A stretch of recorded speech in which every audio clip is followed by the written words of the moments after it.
Ne remets plus jamais les pieds ici, a crié mon mari, celui avec qui je partageais ma vie depuis 2 décennies, en frappant violemment la table. Et tout ça simplement parce que j'avais exprimé mon désir d'aider à m'occuper de ma petite fille blessée. 20 ans de mariage. 20 années à le suivre, à construire notre quotidien. Et voilà comment ça se termine. Où pouvais-je aller, sinon dans cette maison que je connaissais par cœur? Mais ce jour-là, je n'ai pas cherché à discuter. Je n'ai rien dit. Et je n'ai pas non plus choisi de rester. Il m'a accusé d'être dramatique, de tout amplifier. Il prétendait que je n'avais pas le droit de partir sans son accord. Pourtant, en moi, une certitude s'est ancrée, ce n'était pas juste pour l'enfant. C'était aussi pour moi. Pour retrouver ma liberté, mon autonomie, le droit de faire mes propres choix. Ce matin-là, j'avais fait un grand ménage. Toute la maison brillait. La dernière serviette venait d'être suspendue sur l'étendoir. J'étais sur le point de me faire une tasse de thé bien méritée et de m'asseoir pour souffler un peu, quand mon téléphone a sonné. Le prénom Emma est apparu à l'écran, et immédiatement, mon estomac s'est noué. Ma fille ne m'appelle jamais en pleine journée, encore moins sans prévenir, surtout en semaine.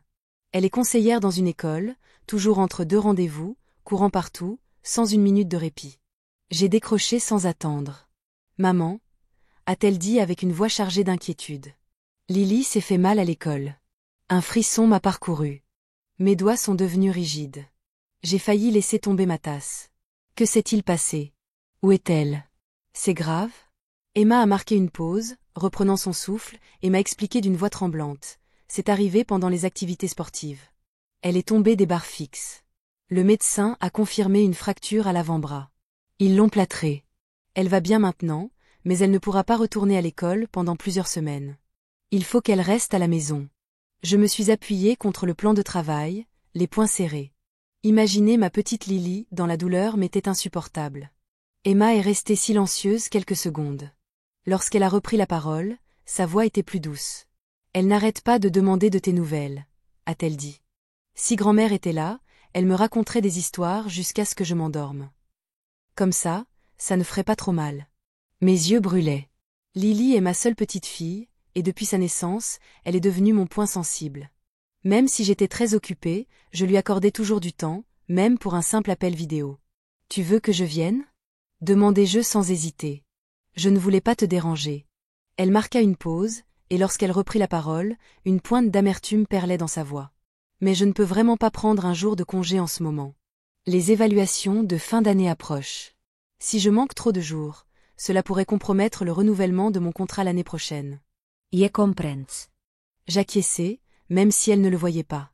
J'irai demain matin. Ne t'inquiète pas.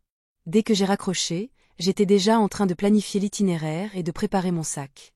Il y avait environ 5 heures de route jusqu'à la maison d'Emma, loin, mais faisable. En partant tôt, je pourrais arriver avant le déjeuner. Je commençais à sortir des vêtements du placard quand j'ai entendu des pas lourds sur le sol du salon. La voix de Franck restait rauque, impatiente, comme toujours. « Qu'est-ce que tu fais là? La nourriture ne va pas cuire toute seule. » Je me suis tournée vers lui, hésitant un instant avant de décider de ne pas tourner autour du pot. Emma a frappé. Lily s'est blessée. Elle s'est cassé le bras, elle s'est approchée, les sourcils froncés comme des cordes épaisses. Et alors? Sa mère ne peut pas s'occuper d'elle. J'ai répondu doucement. Emma est très occupée par son travail. Elle ne peut pas prendre de jours de congé en ce moment. Je compte venir l'aider quelques jours. C'était comme allumer une mèche. Frank explose. Tu pars. Et moi alors? Qui cuisine?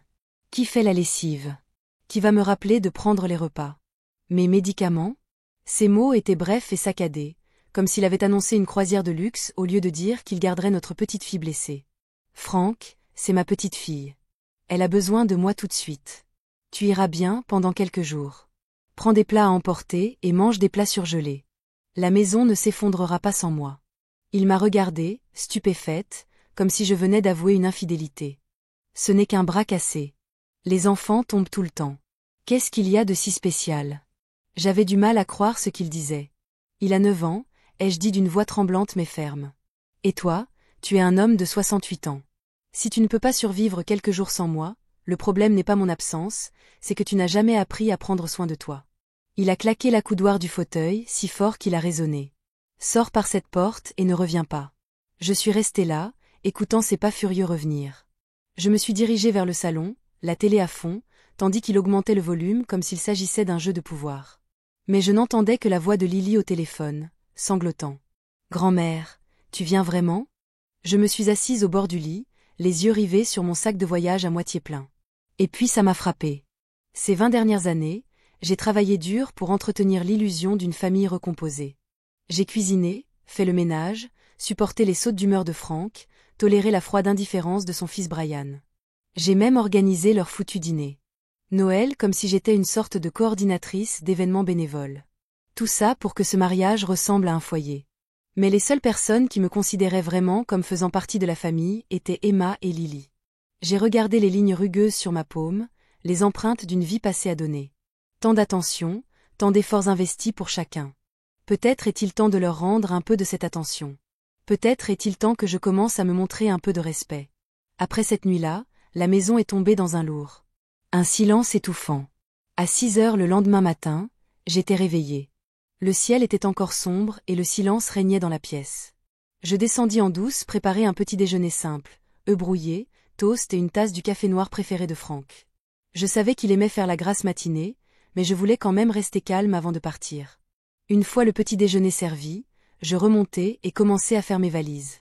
Quelques vêtements de rechange, des médicaments et une poignée d'histoires préférées de Lily. Chaque article était soigneusement plié et rangé dans ma valise de voyage. Mes mains étaient délicates, mais mon cœur battait plus vite à chaque mouvement. Juste au moment où je fermais la valise, la porte de la chambre s'ouvrit. Frank entra, le visage embrumé. « Tu vas vraiment aller jusqu'au bout. » Son ton n'était pas aussi colérique qu'hier. Il était plus froid, plus sec et moqueur. « Tu vas m'abandonner. » Je pris une grande inspiration. « Je veillerai à ce que tout soit prêt pour toi aujourd'hui. J'irai chez Emma ce soir. Lily a besoin de quelqu'un pour s'occuper d'elle. » Il posa la tasse de café sur la table de nuit avec un tintement, la voix durcie. « On en a parlé. Pendant que tu joues à grand-mère, qui est censée s'occuper de moi. Frank, j'ai préparé ton déjeuner et rangé tes médicaments dans des piluliers. Tu dois juste les prendre à temps. » Ma voix resta posée, mais la fermeté sous-jacente était indéniable. « Je m'en vais. Il le faut. » Il me regarda comme si j'étais devenue quelque chose qu'il ne pouvait plus contrôler, comme une marionnette dont les fils auraient été coupés. « Vas-tu vraiment me quitter à cause d'une blessure mineure au fils de ta fille? Je suis ton mari, Teresa. As-tu idée à quel point j'ai eu mal au ventre hier soir? » Je le regardai sans cligner des yeux. « Tu as mangé 3 steaks et 2 bières. Ton estomac ne te fait pas mal parce que tu es malade, il te fait mal parce que tu traites ton corps comme une poubelle. » Son visage devint rouge comme si je l'avais giflé. Sa voix tremblait de rage. « Maintenant, tu me réponds. » « Je ne te réponds pas, dis-je calmement. Je t'explique. Je ne suis pas ton infirmière, je suis une mère. Je suis une grand-mère. Si tu passes cette porte, rétorqua-t-il sèchement, ne reviens pas. » La tasse de café vola de la table de nuit et se brisa sur le sol. Les tessons de porcelaine ricochèrent sur le bois comme de petites accusations acerbes, résonnant dans le silence du petit matin. Je n'ai pas répondu. Je me suis simplement agenouillée et j'ai ramassé les morceaux un par un, en prenant soin de ne pas me blesser. Il n'a plus rien dit ce soir-là. J'ai continué à préparer le dîner. J'ai continué à préparer ses médicaments. Il s'est affalé sur le canapé, feignant une toux si forte qu'il avait l'impression de rendre son dernier souffle. Je l'ai regardé, me suis essuyé les mains avec un torchon et lui ai demandé « Tu veux que j'appelle les urgences ?» Il a arrêté de tousser. J'ai fini la vaisselle, essuyé le plan de travail et suis remonté faire une dernière vérification. En ouvrant ma valise, j'ai entendu des voix dans le salon. Je n'avais pas verrouillé la porte. Il était au téléphone. Je n'essayais pas d'écouter aux portes, mais les mots m'ont frappé comme des pierres. Il ne se soucie plus de cette famille. Il ne pense qu'à sa fille maintenant. Je me suis figée derrière la porte. Je te l'ai dit, Brian. Elle n'est là que pour un toit, pour la stabilité. Je suis tout ce qu'elle a, mais si elle continue, elle peut oublier son retour. Puis la voix de Brian s'est fait entendre, calme mais claire. Papa, ne t'avise surtout pas de lui laisser un seul sou. Si elle s'enfuit aujourd'hui pour aider sa petite fille, elle lui transmettra toutes tes économies. Tu as raison, ne t'inquiète pas. J'ai tout à mon nom, la maison, les factures. Elle ne le sait même pas. Et honnêtement, si elle ne peut pas le comprendre, pourquoi diable lui ferais-je confiance pour gérer quoi que ce soit? Sa voix était sèche et amusée, comme si elle parlait à une inconnue, pas à la femme avec qui j'avais partagé 20 ans de ma vie. À cet instant, quelque chose en moi est devenu froid et silencieux. Je suis retournée dans la chambre et j'ai refermé la valise. Le son était doux, presque respectueux, comme celui d'un cercueil fermé. Ces mots résonnaient dans ma tête en boucle. C'est comme ça qu'elle me voit. Je ne suis pas un partenaire. Je ne suis pas de la famille, juste une assistante à domicile, une femme de ménage avec des avantages émotionnels, une femme qui a troqué sa gentillesse et son travail contre l'illusion d'appartenir à quelqu'un. L'amour, ça n'a jamais fait partie du contrat. À quoi me suis-je vraiment accrochée toutes ces années? Un endroit où l'on a besoin de moi, mais jamais respecté. Une maison où l'air est froid et où les télévisions sont plus bruyantes que les conversations. Un homme qui me traitait de trop délicate quand j'étais malade. Un beau-fils qui ne me parlait jamais, sauf en cas de besoin. Un mari qui se vantait de me tenir à l'écart de tous les faits et comptes rendus comme si c'était une ruse, un mariage où je n'étais jamais vraiment vue. J'ai poussé un long soupir et me suis levée. Dehors, le vent effleurait les vitres, faisant grincer doucement la porte. On aurait dit que le vent lui-même murmurait « Il est temps. Il est temps de choisir une autre voie. » J'ai décroché le téléphone et composé un numéro. Quelques secondes plus tard, la voix de Marcia, encore douce de sommeil, est arrivée. « Teresa, es-tu encore réveillée ?» Je me suis appuyée contre le mur et j'ai murmuré « Je vais chez Emma. » Lily est blessée, elle a besoin de moi. Elle a marqué une pause. « Tu veux dire ce soir ?» Si grave, là? Oui, j'y ai pensé toute la journée. Franck était furieux. Il m'a dit que je ne pouvais pas partir sans sa permission. Il m'a fait réaliser que ma vie ici était une farce. Ma voix n'était pas forte, mais elle avait une certaine fermeté. Je ne veux plus attendre. Lily m'attend.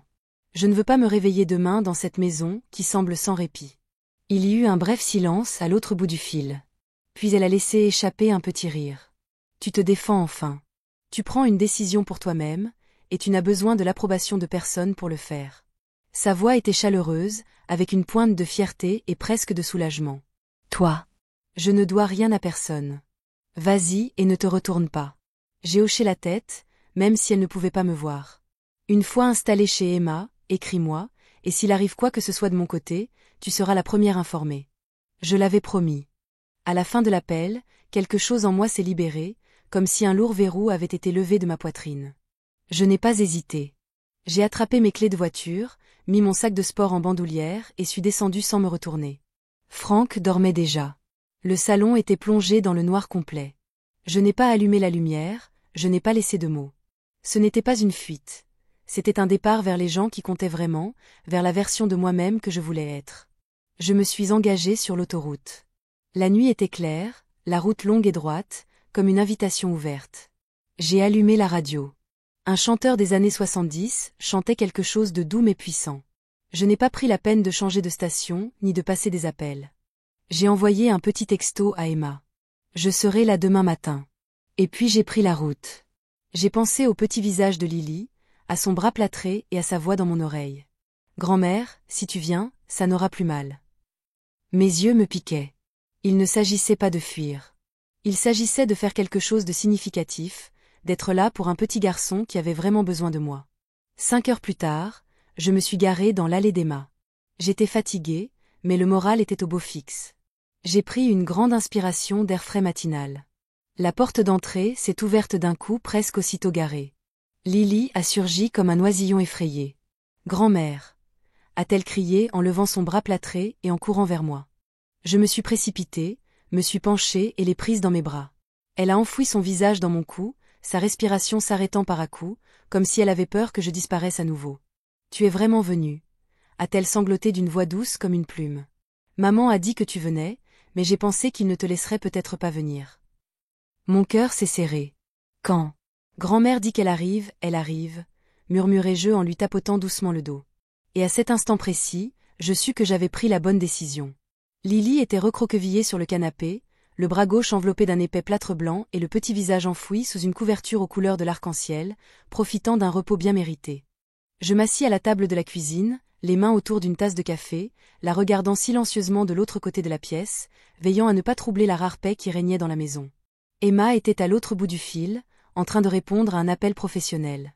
Son téléphone était posé contre la bouilloire, l'écran affichant le nom d'une collègue.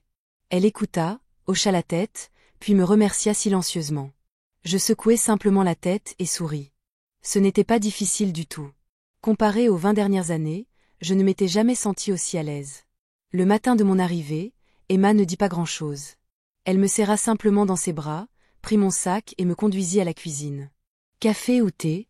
demanda-t-elle. « Café, s'il vous plaît. » Tout en versant, elle dit, « La nuit dernière, elle a à peine dormi. Elle s'est réveillée en pleurant 2 fois. Le médecin dit qu'il faut la surveiller de près.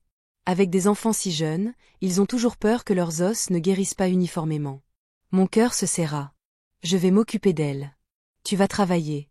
On prendra les quarts de travail à ton retour. Emma me tendit la tasse. Merci, maman. Ta présence fait toute la différence. Aucune de nous n'est sortie ce jour-là. J'ai aidé Lily à se changer et j'ai mis des oreillers sous son bras pour qu'elle soit bien au chaud. Elle essayait d'être courageuse, retenant ses larmes, mais quand j'ai ouvert un de ses livres d'histoire préférés et lu quelques pages, j'ai finalement aperçu un léger sourire au coin de ses lèvres. « Grand-mère » murmura-t-elle en se penchant vers moi. « Peux-tu vivre ici pour toujours ?» Je fixai son front. Ses cils se déployèrent au soleil comme de minuscules ailes. « Tu veux que je reste ?» demandai-je. Elle acquiesça. « Quand tu es là, maman est moins stressée, et je me sens mieux aussi. » Je ne pouvais pas lui répondre tout de suite, car elle avait raison et parce que cela faisait si longtemps que je ne m'étais pas sentie non seulement nécessaire, mais désirée. Frank disait souvent qu'il avait besoin de moi, mais il ne me voyait jamais vraiment. Il n'a jamais respecté ce que je lui donnais. J'avais besoin de quelqu'un qui me donne de la force, pas d'une femme avec des pensées, des émotions et une vie au-delà de son salon. Mais Lily et Emma m'ont fait sentir utile. Vue. Accueillie, appréciée. Après avoir mangé, Lily s'est allongée près de la fenêtre sur un petit canapé ensoleillé, et j'ai préparé une soupe à la citrouille dans la cuisine. La brise extérieure berçait doucement les arbres et le chant des oiseaux filtrait à travers les branches. Emma est entrée et m'a tendu un dessin que Lily avait fait. 3 bonhommes allumettes se tenant la main. Au centre, une fille aux joues potelées portant des lunettes rondes. D'un côté, sa mère. De l'autre, un tablier. Elle a dit que c'était une famille de 3 sous le soleil, a dit Emma en souriant.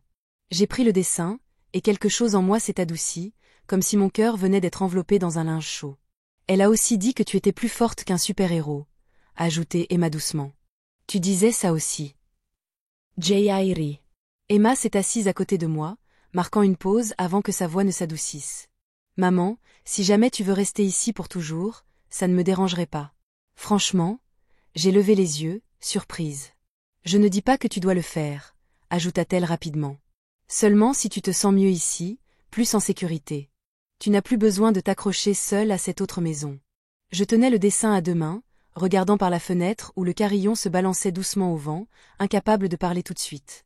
Ce soir-là, j'ai aidé Lily à se laver le visage, à enfiler son pyjama et à poser son bras plâtré sur une pile d'oreillers moelleux. Grand-mère m'a demandé en l'abordant. « Tu dormiras ici aussi ce soir ?» ai-je senti. « Bien sûr. Dès que ton bras sera guéri, je penserai peut-être à te rendre ta chambre. » Elle a ri. « Grand-mère » a-t-elle répété, « ne cesse pas de venir, d'accord. » Je me suis penchée et l'ai embrassée sur le front. « Tant que tu auras besoin de moi, je serai là. » Après qu'elle se soit endormie, je me suis éclipsée discrètement. Emma s'était endormie aussi, encore habillée pour le travail, recroquevillée dans son lit. J'ai tiré la couverture sur ses épaules avant de retourner dans la chambre d'amis. Allongée là, les yeux fixés au plafond, mes pensées s'agitaient sans cesse. Et puis j'ai compris. C'était la vie que je voulais. Pas une cuisine impeccable, pas un salon bien rangé, pas un homme qui me servait du café juste pour le plaisir. Ce que je voulais, c'était quelqu'un qui m'appellerait maman. Une petite fille qui dirait « Ce n'est pas grave si grand-mère est là. Je ne suis la servante de personne. Je suis une mère, une grand-mère, une femme toujours bien vivante, toujours très aimée. » Le vent s'est glissé par la fenêtre ouverte, et la nuit m'a enveloppée comme une épaisse couverture chaude. J'ai fermé les yeux et me suis dit « Il est temps de commencer à penser à un nouvel endroit. » Emma était partie travailler, et Lily dormait encore à l'étage. J'étais assise seule à la table de la cuisine, tandis que le soleil matinal dessinait de longues lignes dorées sur le sol. La maison était si silencieuse qu'elle semblait presque sacrée. Pour la première fois de ma vie, je me sentais en sécurité assise dans la cuisine de quelqu'un d'autre. Il n'y avait aucune exigence ni ordre crié. Pas de « As-tu préparé le petit déjeuner ?» Pas de « Où sont mes pilules ?» J'ai soulevé prudemment la tasse de café qu'Emma m'avait laissée, mais avant même d'avoir pu en prendre une gorgée, mon regard s'est posé sur une pile de papier au coin de la table. On aurait dit le dossier d'Emma, des reçus, des classeurs, peut-être quelque chose qu'elle avait consulté la veille. J'ai tendu la main et les parcourus nonchalamment, puis je me suis arrêtée. Il y avait une photocopie décolorée d'un vieux projet de contrat. Le titre était « Proposition de gestion des biens après le mariage ». Projet. J'ai froncé les sourcils. J'ai poursuivi ma lecture. Une politique de partage des apports familiaux était décrite et précisait que tous les biens immobiliers et les actifs financiers importants resteraient au nom de leur propriétaire initial, avec une note clé.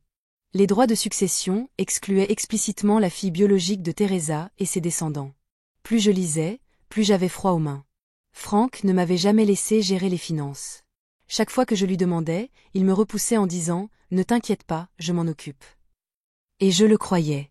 Je croyais que nous étions partenaires. Je croyais que le sien était le mien aussi. Je croyais qu'il traiterait ma fille comme il avait bêtement essayé de traiter son fils, Brian. Mais ce document, ce langage, criait ce qu'il n'avait jamais eu la décence de dire à voix haute, « Tu n'es pas rien ». Quand Emma est rentrée à la maison à l'heure du déjeuner, je le lui ai montré. Elle y a jeté un coup d'œil et a poussé un long soupir. « Je voulais te le dire, maman. » Elle était venue ici cette année-là avec Brian. Elle disait vouloir clarifier les rôles et les responsabilités de chacun, notamment concernant le vieillissement et les soins. Mais quand j'ai vu ce document, j'ai compris.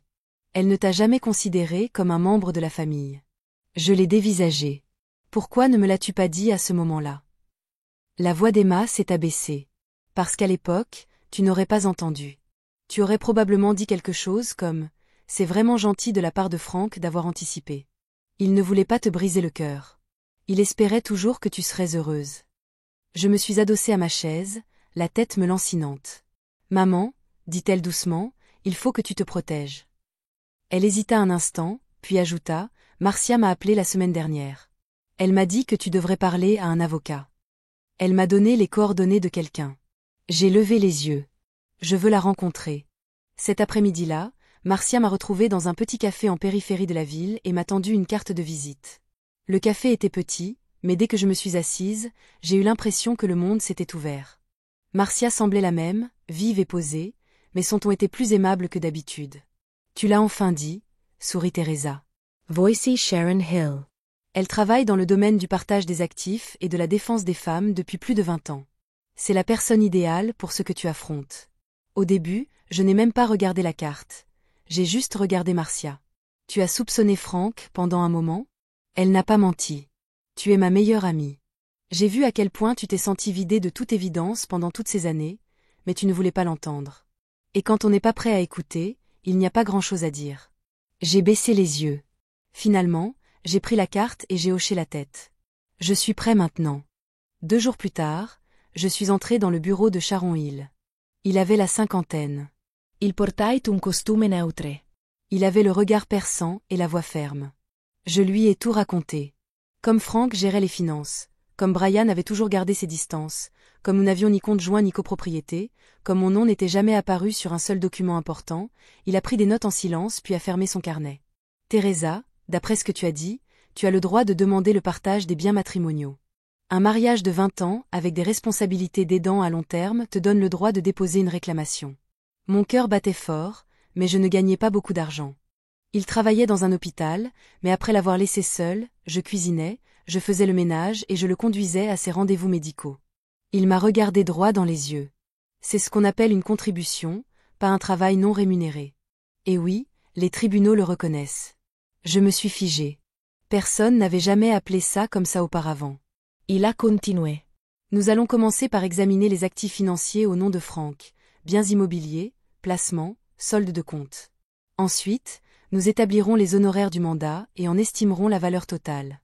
Je vous aiderai à préserver les preuves et à lancer la procédure discrètement, sans déclencher d'alarme. J'ai hoché la tête lentement. Ma voix était calme, mais confiante. J'en ai fini avec les miettes. Sharon Asuri. Alors, n'attendons plus. Kamenkins. Lorsque j'ai quitté l'entreprise, le ciel s'était assombri. Je me tenais au coin de la rue, le vent tirant sur le bas de mon manteau. Je ne l'avais pas bien ajusté. Au lieu de cela, j'ai contemplé le coucher de soleil déclinant. Et j'ai su. J'avais passé trop d'années à craindre les conséquences d'être difficile, d'être perçue comme une épouse récalcitrante. Alors je suis restée silencieuse et discrète, pensant que c'était plus sûr, mais j'en avais assez. Ce n'était pas de la rébellion, c'était une façon de retrouver sa dignité. De retour dans ma voiture, J'ai envoyé un simple texto à Emma. Ma décision était prise. Je divorce d'avec Frank. Nous venions de finir de dîner ce soir-là. Lily était allée se reposer dans sa chambre, et Emma était encore dans la cuisine en train de faire la vaisselle. Puis, soudain, la sonnette retentit, pas du genre doux. Ce furent des coups secs, rapides, presque violents, qui ressemblaient plus à des coups de poing frappés à la porte qu'à une cloche. Emma se figea, le torchon toujours à la main. Instinctivement, je me dirigeai vers la chambre de Lily et refermai doucement la porte avant de me diriger vers l'entrée. Dès que je l'ouvris, je vis Frank debout sur le porche, le visage comme un nuage d'orage. Derrière lui, Brian, les mains dans les poches, l'air impassible. « Combien de temps comptes-tu rester caché ici » demanda Frank d'une voix basse et lourde de condescendance. Je ne dis rien. Une main reposait sur le chambranle, tandis que je le fusillais du regard. Tu esquives mes appels depuis une semaine. Pas un texto, pas un mot. Tu t'es enfui chez ta fille et tu as joué à la maison. Sa voix était calme, mais lourde de fureur, comme si chaque mot était trempé d'essence. Je n'ai pas bronché. J'ai simplement demandé, que fais-tu ici ? Brian a fait un pas en avant, feignant l'inquiétude. Papa veut juste parler. Il est inquiet. Ce n'est pas sûr pour toi d'être seul ici. J'ai eu un petit rire sans humour. Exactement, parce qu'être dans une maison avec ma fille et ma petite-fille est clairement plus dangereux que de vivre dans une maison où règne le chantage affectif. Frank a plissé les yeux. Il ne s'attendait pas à ce que je me défende. Tu as perdu la tête, a-t-il grogné. On est mariés depuis 20 ans, et maintenant tu t'en vas et tu engages un avocat dans mon dos pour demander le divorce. Emma est apparue dans le couloir, s'essuyant les mains avec une serviette. Elle s'est approchée de moi d'un pas raide. C'est ta femme, Frank. Non, ta bonne, dit-elle froidement. Si tu tenais vraiment à elle, ne lui aurais-tu pas dit qu'elle ne pouvait pas partir quand sa famille avait besoin d'elle ? Le visage de Frank rougit. J'ai dit ça dans un accès de rage. Emma ne broncha pas. Et on a assez entendu parler de tes accès de colère au fil des ans. Depuis que tu as rejoint cette famille, tu n'as jamais su te montrer attentionné comme une personne bien. Brian l'interrompit, agace. Ça n'arrange rien. Tu essaies juste de compliquer les choses. Mon père ne va pas bien. Tu ne peux pas continuer à le stresser comme ça. Je les regardais tous les deux d'une voix calme et tranchante. Frank, je t'ai donné des opportunités. Je t'ai expliqué pourquoi je devais partir. J'ai renoncé à tes repas, à tes pilules, je t'ai tout expliqué. Je n'ai pas disparu comme ça. Tu as choisi de ne pas m'écouter. Et maintenant, tu es là, pensant pouvoir me forcer à reprendre le contrôle. Frank serra les dents, la mâchoire serrée avant d'aboyer. D'accord. Vas-y si tu veux, mais ne t'attends pas à un centime. La maison, les comptes, tout est à mon nom. Tu n'auras pas une seule brique. Une porte s'ouvrit en grinçant derrière nous. Lily. J'ai vu ses petits yeux effrayés qui passaient par l'entrebâillement. Emma se retourna vivement. Lily, ma chérie, ça va. Retourne te coucher. J'arrive. Je me tournai vers Frank, ferme et imperturbable. Tu n'es plus celui qui peut me faire taire. Je gère ça légalement maintenant. Si tu ne veux pas te retrouver dans l'embarras devant un juge, je te suggère de faire demi-tour et de partir. Marmonna Brian. Elle a tout planifié depuis le début. Je le fixai d'un regard d'acier. Ne fais pas comme si c'était autre chose que l'argent de ton père. Je ne vous dois rien à aucun des deux. Frank me fixa un long moment, les yeux pleins de fureur. Puis il s'exclama, tu vas le regretter. Il quitta le porche en trombe. Chaque pas était comme une terre. Le mien. Brian me suivit, mais pas avant de se retourner pour me lancer un regard, entre menace et rancune. Je fermai la porte derrière eux et tournai la serrure avec un léger clic. Emma expira à côté de moi. Ça va, maman ? Je ne répondis pas. Au lieu de cela, je me dirigeai vers la chambre de Lily, alluma la faible lampe à côté de son lit et m'assis à côté d'elle. Elle avait les yeux humides, murmura-t-elle. Est-ce qu'elle te criait dessus ? Je pris sa petite main et la serrai doucement. Non, dis-je doucement. Sanli ne sait plus comment me parler, et cette fois, je ne le laissai pas faire. Elle hocha la tête, sans vraiment comprendre, mais suffisamment. Tu ne vas pas partir, n'est-ce pas ? demanda-t-elle. Je souris et lui bordai la couverture sous le menton. Ma grand-mère avait travaillé si dur pour reprendre sa vie en main. Maintenant que je suis là, ma belle, je ne vais nulle part. Je n'ai pas dormi de la nuit. J'étais assise dans le salon, écoutant les doux bruits d'Emma rangeant la cuisine et le doux balancement du carillon à l'extérieur. On aurait dit une célébration, comme la liberté. Plus maintenant. C'était la femme qui ravalait ses paroles. Franck disait que je le regretterais, mais au fond de moi, je le savais. La seule qui devrait le regretter, c'était moi. Après ce jour-là, Franck n'a plus jamais frappé à la porte, mais je savais que je n'avais pas fini. Quelques jours plus tard, Sharon m'a appelé. Il m'a dit que Franck avait engagé un avocat et envoyé sa première réponse officielle. Ce n'était pas agressif, mais le ton était clair. Il cherchait à savoir si je me comportais mal ou si j'étais sérieuse. J'étais assise dans le salon d'Emma, en train de plier le linge de Lily, tandis que Sharon me parlait de toutes les stratégies juridiques possibles au téléphone. Ils vont essayer de peindre. Tu es émotive et instable, m'a-t-il averti d'une voix ferme, car cela facilite la tâche du juge pour donner raison à Franck au moment du partage des biens. Mais nous ne laisserons pas faire. Sa façon de le dire, calme et ferme, m'a rappelé la voix que j'avais lorsque je me battais pour les droits de mes patients à l'hôpital. Cela faisait si longtemps que personne ne m'avait défendu ainsi. Cet après-midi-là, Marcia m'a emmenée à un forum sur les droits des femmes, organisé dans la salle commune de la bibliothèque de l'hôpital. Au début, je n'avais pas envie d'y aller. Je n'avais pas l'habitude de discuter de mes affaires personnelles en public et je croyais n'avoir rien à dire qui n'ait déjà été dit des centaines de fois. Mais une fois assise là, entourée de femmes d'âge moyen, dont les visages me semblaient à la fois étranges et familiers, j'ai commencé à voir mon passé se refléter en moi, couche après couche de douleur. Certaines ont parlé d'être traitées comme des concubines plutôt que comme des épouses. D'autres ont raconté comment elles avaient été financièrement impactées après le décès de leur mari, réalisant qu'elles n'avaient aucun droit légal sur leur maison. Une femme a raconté que ses enfants adultes la traitaient comme une baby-sitter gratuite et un distributeur automatique de billets ambulants. Plus je l'écoutais, plus ma gorge se serrait. Marcia s'est penchée et m'a tendu un mouchoir avec un sourire chaleureux. « Voulez-vous partager votre histoire ?» J'ai d'abord secoué la tête. Mais l'animatrice s'est ensuite tournée vers le groupe et a demandé « Quelqu'un veut-il parler de ce qui se passe en ce moment ?» Je me suis levée. Au début, ma voix tremblait, mais je me suis forcée à rester droite. Je m'appelle Teresa et j'ai 65 ans. Je suis mariée à mon mari actuel depuis 20 ans. Je me suis occupée de presque tout à la maison, car il n'a jamais engagé d'aide. Il n'en avait pas besoin, il m'avait. Quelques femmes ont ri et ont hoché la tête en signe de reconnaissance.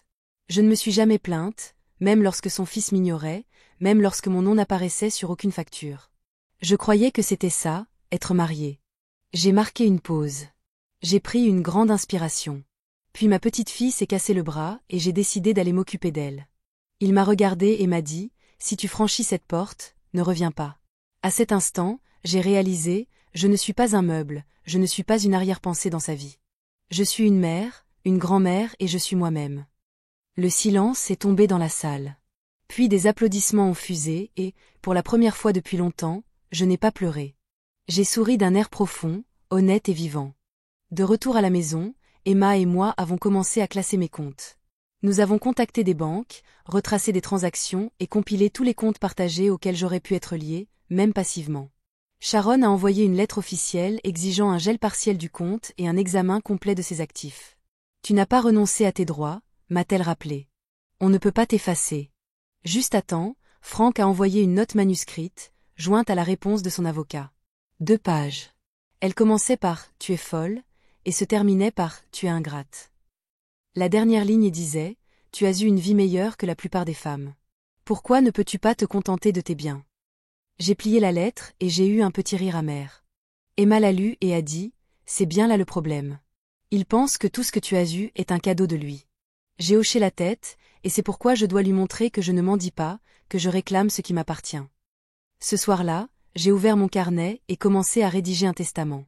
Le nom de Franck n'y figurait pas. J'ai écrit les noms d'Emma et de Lily, j'ai sélectionné leurs parties, et j'ai laissé le reste au refuge pour femmes du coin et au programme médical bénévole où je travaillais autrefois. Je voulais laisser une trace claire de ma vie, non pas en tant qu'épouse de quelqu'un, ni en tant que belle-mère de quelqu'un, mais en tant que femme qui a choisi de réécrire son histoire. Lorsque j'ai refermé le carnet, le carillon avant près de la fenêtre a doucement bougé. Je me suis levée et j'ai regardé dehors, observant les délicates pièces de métal danser dans la brise. Plus personne ne contrôlait mes fenêtres. Plus personne ne me disait si je pouvais ou non décider. Pour la première fois, je ne devais rien à personne. Ce jour-là, je suis retournée chez Franck pour la dernière fois. Je n'avais pas emporté grand-chose, juste les documents légaux, l'autorisation écrite de Sharon et une simple liste des effets personnels que j'avais encore là-bas. Sharon a proposé de m'accompagner, mais j'ai refusé. Je dois m'en occuper moi-même, lui ai-je dit. Je veux qu'il voie la femme qu'il ne peut plus contrôler. La maison avait la même apparence. La véranda était propre, la pelouse impeccable, mais en m'approchant, je ne me sentais plus chez moi. J'ai sonné. La porte s'est ouverte quelques secondes plus tard. Frank se tenait là, vêtu d'une chemise de flanelle délavée, le visage dur comme la pierre. Il n'a pas dit un mot. Je lui ai tendu la lettre. Je viens chercher mes affaires. Il a regardé le papier, mais ne l'a pas pris. Il s'est écarté et a murmuré. Je suis entré. Je n'ai pas perdu la tête. Je suis monté directement dans la chambre où j'avais dormi pendant 20 ans. La literie était différente maintenant, avec des tons froids et des textures modernes. Sans doute le goût de la femme de Brian. J'ai emballé le peu qui me restait. Quelques vêtements, un album photo, 2 vieux cahiers de l'époque où j'étais infirmière et une petite boîte en bois.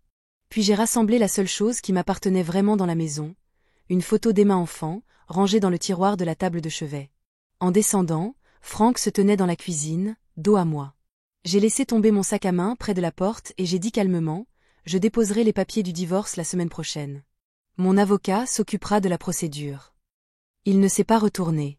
Ça doit être génial de vivre avec ta fille, tout est fait pour toi. Aucune responsabilité. Je n'avais pas prévu de répondre, mais je me suis quand même avancée. Je ne gagne pas ma vie, Frank. Je m'occupe de ma petite fille. Ma famille me respecte. C'est une chose que je n'ai jamais eue ici. Que des ordres et des reproches. Il se tourna vers moi, le regard fatigué et furieux. Brian ne vient même plus. Il dit que j'ai laissé tout ça tourner au cirque. Il dit que je suis une honte. J'acquiesçai. Parce que cette maison n'est plus ta scène. Tu t'en fichais que les femmes se taisent. Maintenant, tu as juste peur quand on commence à parler. Il s'appuya sur le comptoir et sourit.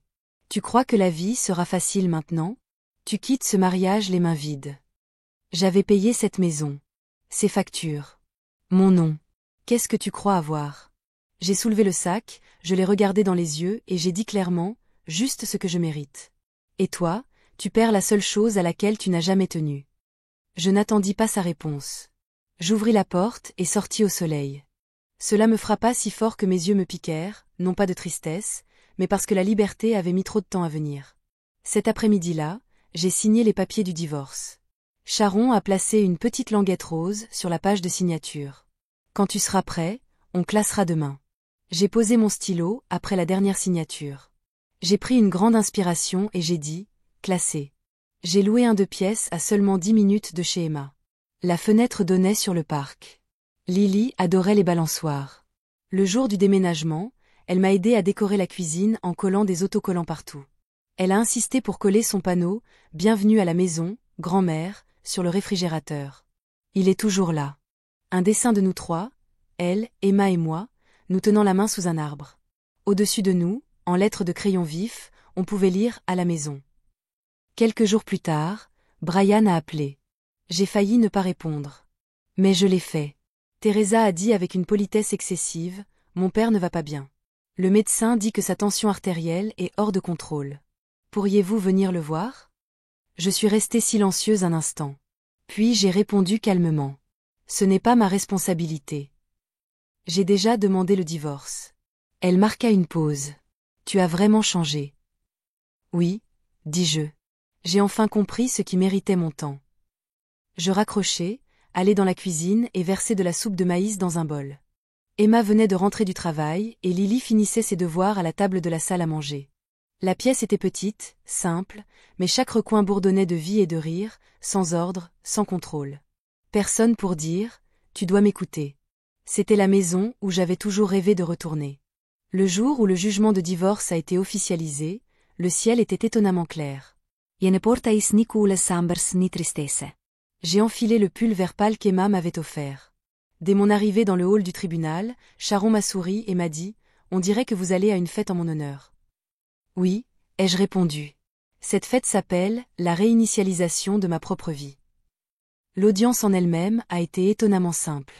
Frank ne s'est pas présenté en personne. Son avocat est venu en son nom, n'a rien dit, a juste signé les papiers, et je n'ai rien ressenti. Ni pitié, ni nostalgie. Pendant 20 ans, je n'avais jamais manqué un repas, une visite chez le médecin ou une réunion de vacances. Maintenant, tout ce que je faisais, c'était me retirer légalement d'un système qui m'épuisait. Lorsque le juge a confirmé le jugement, c'était officiel. J'ai reçu ma part légitime du patrimoine conjugal. Cela comprenait une partie de la retraite de Franck, ma moitié du solde du compte joint, et une partie de les revenus locatifs d'une propriété au nom de Franck pour les 3 prochaines années. Je n'étais pas avide. J'ai simplement repris ce qui m'appartenait. En quittant le palais de justice, le soleil baignait mon visage. Je ne portais pas de lunettes de soleil. Je n'ai pas baissé les yeux. Charon a demandé. Et maintenant? J'ai souri. Je réécris mon testament. Il a cligné des yeux et a hoché la tête. Compris. Je connais la personne idéale pour vous aider. Plus tard dans la semaine, j'étais assis à la table en bois de la salle à manger de ma nouvelle maison, un modèle de testament vierge étalé devant moi. De l'autre côté de la fenêtre, le parc était illuminé par la lumière déclinante. J'ai vu Lily courir sur la pelouse après l'école. Son plâtre avait été retiré, et bien qu'elle se déplaçait avec une certaine prudence, ses pas étaient plus légers et plus libres. Tandis que son rire s'échappait par la fenêtre ouverte, j'ai commencé à écrire ligne par ligne. Tous mes biens seront répartis équitablement entre Emma et Lily. Ma part des revenus locatifs de la propriété reviendra exclusivement à Emma. Le capital de mon assurance vie sera placé dans une fiducie pour Lily, à laquelle elle pourra accéder lorsqu'elle atteindra l'âge de 90 ans. L'âge de la majorité. Tous les livres, objets de collection et effets personnels seront confiés à Emma. Le reste des biens sera donné au refuge pour femmes de Westpy et au fonds de santé communautaire de Saint-Georges. En signant mon nom, à la fin, j'ai ressenti un étrange calme en moi. Avant, je laissais les autres décider de l'emplacement de ma maison, de la gestion de mon argent, de la personne qui gérerait mes affaires après mon absence. Mais maintenant, c'était enfin mon tour. Emma était sur le canapé en train d'éplucher une pomme et me regardait ranger des documents dans un dossier. Maman a dit, « Tu n'as pas peur ? Genre, d'être seule maintenant. » Je me suis tournée vers elle et j'ai répondu sincèrement, « Oui. » Mais ce qui me fait le plus peur, c'est de retourner à une vie où j'attendais chaque jour que quelqu'un me dise « Tu as le droit. » Elle m'a donné une tranche de pomme. « Et maintenant, tu comptes rester près de nous ? » Oh, ai-je souri. J'ai postulé pour un poste de bénévole au centre de santé pour enfants de la ville. L'orientation commence la semaine prochaine. Ses yeux se sont écarquillés. « Tu retournes à l'infirmerie ? » J'ai secoué la tête. Je n'y retourne pas, je vais continuer, mais différemment. Ils recherchent des retraités en congé pour animer des ateliers santé et faire des dépistages. Les horaires sont flexibles. Je peux toujours aller chercher Lily à l'école. Elle a hoché la tête, les yeux embués. Je suis si fière de toi. Lily et moi avons conclu un petit accord. Le mercredi après-midi serait désormais consacré à grand-mère. Cette semaine-là, nous sommes allés à la bibliothèque. Elle a choisi un livre d'images et m'a demandé de le lire à voix haute. À mi-chemin, elle a levé les yeux vers moi et m'a demandé « Grand-mère, ça veut dire que plus personne ne peut te forcer à partir ?» J'ai marqué une pause, puis j'ai souri en lui passant la main dans les cheveux. « Non, ma chérie. Grand-mère a sa propre maison, son propre travail et ses propres règles maintenant. » Ce soir-là, j'ai déposé le testament dans une boîte sur l'étagère du haut de la bibliothèque et je l'ai étiqueté, écrit l'année où la liberté a commencé. Je n'ai pas regardé en arrière. Ce que j'avais laissé derrière moi n'avait plus besoin de moi. Ce qui m'attendait, c'était à moi d'écrire. L'automne était arrivé, et la brise qui filtrait par les fentes des fenêtres apportait un air frais. Je me tenais près du fourneau, remuant une marmite de soupe à la citrouille. La cuisine était chaude et parfumée. Lily était assise à la table de la salle à manger, écrivant dans son carnet lorsqu'elle a levé les yeux et m'a demandé « Grand-mère, on fait de la dinde pour Thanksgiving ?» Bien sûr, ai-je souri. Mais cette année, c'est toi qui t'occupes de la purée. Elle a froncé le nez. Alors, il va me falloir un tablier, sinon maman va me gronder. Emma est entrée juste à temps pour entendre cela, a laissé tomber ses clés et a dit « Je te gronde seulement quand tu ne te laves pas les mains avant de voler des tranches de pommes. » La cuisine, une atmosphère remplie de vapeur, d'épices et de ces sons qui adoucissent le cœur. Douces caresses, cliquetis de vaisselle, le rythme chaleureux de l'amour quotidien. C'était la vie à laquelle je voulais m'accrocher. Simple, pleine de vie et d'affection mutuelle. Alors que nous mettions la table pour le dîner, la sonnette retentit. Je m'essuyai les mains sur une serviette et me dirigeai vers la porte d'entrée, pensant qu'il s'agissait d'un colis. Dès que je l'ouvris, je me figeai. Franck se tenait sur le porche, emmitouflé dans un épais manteau, les cheveux plus gris et en désordre que dans mes souvenirs, le regard agité, familier. Il ne portait rien. Il ne me dit pas bonjour. Il me regarda simplement comme s'il avait 1000 choses à dire sans parvenir à en trouver une seule. « Que fais-tu ici ? demandai-je calmement. Tu as emménagé ici il y a quelque temps, et moi aussi. Sa voix s'éteignit, son regard baissé, ses doigts tremblant légèrement. Je voulais juste voir si tu allais bien. Je ne répondis pas immédiatement. Je m'écartai. Mais je ne l'ai pas invité à entrer. Il a levé les yeux, la voix plus basse que d'habitude. Est-il vraiment possible de revenir à la normale? Je l'ai observé un long moment, laissant la question se poser entre nous. Franck, nous sommes divorcés. Qu'est-ce que tu t'attends à trouver ici, au juste? Il a grimacé comme s'il ne s'était pas préparé à la franchise. Tu as vécu dans cette maison pendant tant d'années. Je n'arrête pas de penser que tu devrais. Devrais quoi? L'ai-je interrompu d'une voix calme. Continue à cuisiner, à faire ta lessive, à aller chercher tes médicaments, à te rappeler d'aller voir le médecin.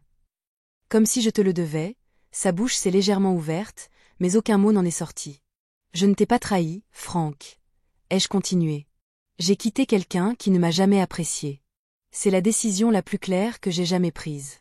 Il tourna la tête comme si quelque chose l'avait frappé en pleine poitrine, puis le silence régna. Le genre de silence qui suit la première fissure dans un lac gelé depuis longtemps. Je vieillis, c'est tout. Je ne sais plus quoi faire, dit-il finalement, la voix tremblante, comme un homme perdu dans sa propre vie. J'ai respiré lentement et j'ai hoché la tête. Alors tu devrais appeler ton médecin, tes amis ou Brian, mais pas moi. Une lueur passa dans ses yeux, du ressentiment, de la tristesse, mais il ne réagit pas. Es-tu vraiment heureux maintenant? Demanda-t-il. Je le regardai droit dans les yeux et répondis clairement et sincèrement, oui, je le suis. Franck hocha lentement la tête. Alors qu'il se retournait pour descendre l'escalier, ses mouvements étaient un peu instables. Je ne l'ai pas accompagné. Je suis resté un moment près de la porte, le regardant monter dans sa voiture et descendre la rue, le moteur s'arrêtant au coin de la rue. Lorsque j'ai finalement refermé la porte, j'ai eu l'impression de sceller une fenêtre ouverte depuis 20 ans et qui n'avait plus besoin de le rester. Quelques jours plus tard, j'ai officiellement commencé mon bénévolat au centre de santé pour enfants d'Emma City. 2 jours par semaine, j'aidais aux examens médicaux de base et j'animais un programme appelé « Classe de grand-mère », où j'enseignais aux jeunes enfants les fondamentaux de l'auto-soin, de l'alimentation saine et de la conscience émotionnelle. Ce premier matin, debout devant une classe remplie d'élèves de CP parfaitement assis, j'ai ressenti une pointe d'anxiété. Mais à la fin de cette première séance, en regardant ces petits visages curieux, leurs mains avides levées pour poser des questions, quelque chose en moi a expiré profondément, car j'ai réalisé que je n'avais pas perdu courage. Je venais de trouver un endroit où ma voix était enfin entendue. Ce jour-là, pour Thanksgiving, nous n'avons invité personne d'autre, juste nous 3, Emma, Lily et moi. Nous avons dressé la table avec 3 couverts. Sur le mur près de la table de la salle à manger, nous avons scotché le dessin au crayon de Lily représentant la famille au soleil, celui où nous nous tenons tous la main sous un ciel jaune éclatant. En levant nos verres, Lily a dit solennellement « Je suis tellement reconnaissante que grand-mère soit toujours là ». J'ai alors regardé Emma et dit doucement « Je suis tellement reconnaissante que pour une fois, tu ne te serves pas seulement de moi pour maintenir la vie en place, mais que tu m'invites à en faire partie ». Après le dîner, Lily est retournée à ses crayons pendant qu'Emma et moi rangeayions la cuisine. J'ai fouillé dans le placard et j'ai sorti la boîte étiquetée, celle qui contenait mon testament mis à jour, mes directives médicales et mes cartes de contact d'urgence. Je la lui ai tendue. « Maman, qu'est-ce que c'est ?» ai-je demandé. « C'est mon plan ?» ai-je dit après une pause. « Je ne veux pas que quelqu'un d'autre prenne des décisions à ma place après. Je veux te laisser quelque chose de clair et simple, et peut-être même un peu d'espace. » Elle n'a pas pris la boîte, elle m'a pris la main. « Tu n'as jamais été un fardeau » a-t-elle dit doucement mais fermement. « Tu as toujours été un exemple. » J'ai souri, clignant des yeux pour chasser la chaleur qui m'envahissait. Ce soir-là, j'étais assise seule sur le balcon, à regarder les lampadaires s'allumer. L'un après l'autre, le carillon de la porte a émis un léger son métallique. J'ai baissé les yeux et j'ai vu un nouvel autocollant que Lily avait ajouté. Il était écrit « Les mains de grand-mère ne lâchent jamais ».